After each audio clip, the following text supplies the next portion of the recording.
Students, how are you? Welcome back my channel. Today I will discuss about material noun.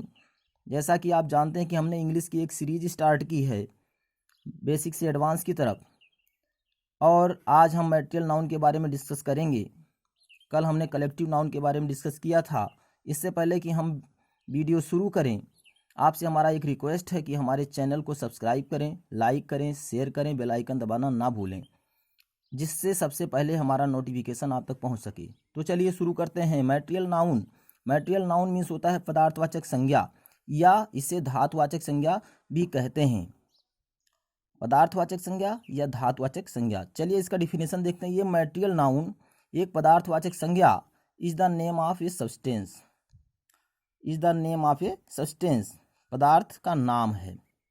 Which is found in earth of which things are made, जो पृथ्वी में पर पाए जाते हैं और जिससे कोई दूसरी वस्तु बनाई जा सकती है। आइए दूसरा डिफिनेशन देखते हैं। Words that denote a matter of substance, ऐसे शब्द विच थिंग्स मेड, ऐसे शब्द जिससे जो किसी पदार्थ के लिए प्रयोग किए जाते हैं और जिससे कोई दूसरी वस्तु बनाई जा सकती है, आर कॉल्ड मटेरियल नाउन, उसको हम पदार्थवाचक संज्ञा कहते हैं। Material noun denotes the name of a material, पदार्थवाचक संज्ञा पदार्थ का नाम है। चलिए आइए हिंदी में हम देखते हैं कि इसका डिफिनेशन हिंदी में। ऐसे तरल अथवा ठोस पदार्थ, तरल अथवा ठोस पदार्थ जो पृथ्वी में पाए जाते हैं, जैसा कि हमने ऊपर बताया था कि पृथ्वी पर पाए जाते हैं, पृथ्वी में पाए जाते हैं, या उनका प्रयोग दूसरी वस्तु बनाने में हो, उन्हें पदार्थवाचक संज्ञा कहते हैं। ऐसे तरल अथवा ठोस पदार्थ जो पृथ्वी में पाए जाते हैं या उनका प्रयोग दूसरी वस्तु बनाने में हो, उन्हें पदार्थवाचक संज्ञा कहते हैं। आइए दूसरा डिफिनेशन हिंदी में देखते हैं। ऐसे तरल या ठोस पदार्थ जिनसे अन्य भिन्न भिन्न प्रकार की वस्तुएं बनाई जा सकें, पदार्थवाचक संज्ञा कहलाते हैं। एक और डिफिनेशन देखते हैं हिंदी में। किसी धातु या द्रव के नाम को धातुवाचक संज्ञा कहते हैं, इनको गिना नहीं जा सकता है। पदार्थवाचक संज्ञा को गिना नहीं जा सकता है, इसको तोला या नापा जा सकता है। जैसा कि हम जानते हैं कि पदार्थवाचक जो संज्ञा है, इसको हम तोल सकते हैं, नाप सकते हैं, लेकिन गिन नहीं सकते। अब हमने यहाँ नोट में लिख दिया है कि ये भी कॉमन नाउन का एक रूप होता है। जैसे कॉमन नाउन होता है, उसी का एक ये रूप है। एग्जाम्पल हम इसका देख लेते हैं।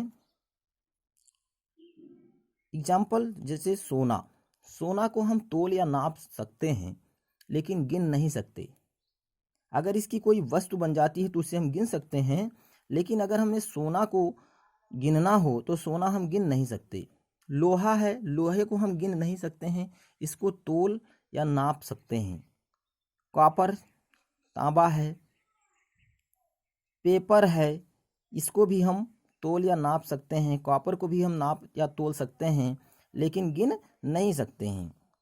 वुड है, लकड़ी, लकड़ी से भी हम कोई दूसरी वस्तु बना सकते हैं। बहुत सारी चीज़ें बनती हैं लकड़ी से, जैसे कुर्सी है, मेज है, तमाम चीज़ें हैं लकड़ी से बनाई जा सकती हैं, दूसरी वस्तु बनाई जा सकती हैं। मिल्क है, दूध, दूध से भी बहुत सारी वस्तुएं बनाई जा सकती हैं। दूध को हम नाप सकते हैं, तोल सकते हैं, लेकिन नाप सकते हैं, लेकिन हम इसके गिन नहीं सकते हैं। ब्रास है, ब्रास, पीतल, इससे हम बहुत सारी वस्तुएं बना सकते हैं, लेकिन हम इसे गिन नहीं सकते हैं। इसको आइए इसको हम वाक्य में प्रयोग करते हैं, सेंटेंस बनाकर देखते हैं। Milk is useful for health, दूध जो है शरीर के लिए लाभदायक है। हेल्थ मीन्स स्वास्थ्य, स्वास्थ्य के लिए लाभदायक है। This ring is made of gold, ये अंगूठी सोने की है, सोने की बनी हुई है। यहाँ गोल्ड और मिल्क, ये दोनों जो है ये मटेरियल नाउन है। इस तरह से हम जान सकते हैं कि जिस वस्तु से कोई दूसरी वस्तु बनाई जाती है, जिस पदार्थ से कोई दूसरी वस्तु बनाई जा सकती है, वो हमारा मटेरियल नाउन होता है। तो हमारे वीडियो को देखने के लिए धन्यवाद। इसके बाद अगला वीडियो हमारा कल आप लोग ज़रूर वॉच करिएगा।